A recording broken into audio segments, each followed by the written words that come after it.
халык арасында шундый бер сүз йөри, хайван каргашыннан, ягъни кош-корт хайван каргашыннан ерак бул. Ягъни шушы хайван каргашы бик тиз төшә. Ягъни шушы хайван каргашы ул инде бик авыр була дигән сүзләр инде халыкта да ишетәбез. Һәм инде бу чыннан да җәмәгать менә бу әйбергә дә игътибарлы булырга кирәк. Хаксызга, ягъни без адам баласына ниндидер бер сүз әйтсәк, ул безгә каршы әйтә, син мине ди дөрес әйтмисең, ягъни да маса кимсетәсең, рәнҗетәсең ди. Ягъни без төрлечә аның белән аңлаша алабыз. Әмма ләкин хайванның теле юк, акылы юк.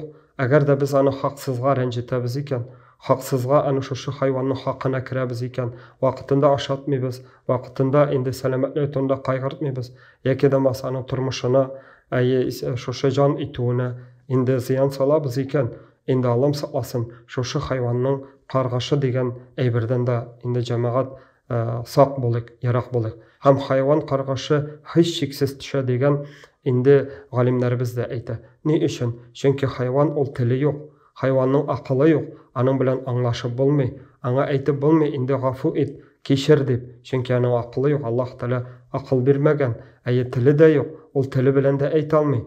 Әмма ләкин без хаксызга шушы хайванны рәнҗетәбез икән, аның хакына керәбез икән, инде аның каргашы галимнәребез әйтә, инде һич шиксез төшә, яки да маса бик авыр төшә дип. Инде без аны тормышта да күрәбез.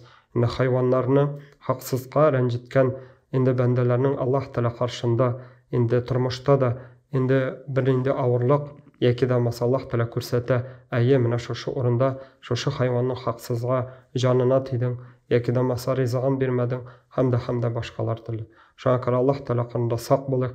Аллаһ Тәала каршында шушы үз өстебезгә алган бурычларыбызны, гамәлләребезне дөрес итеп, риза булыр да итеп яшәргә Аллаһ Сүбхәнәһу ва Тәгалә насыйп эйләсен.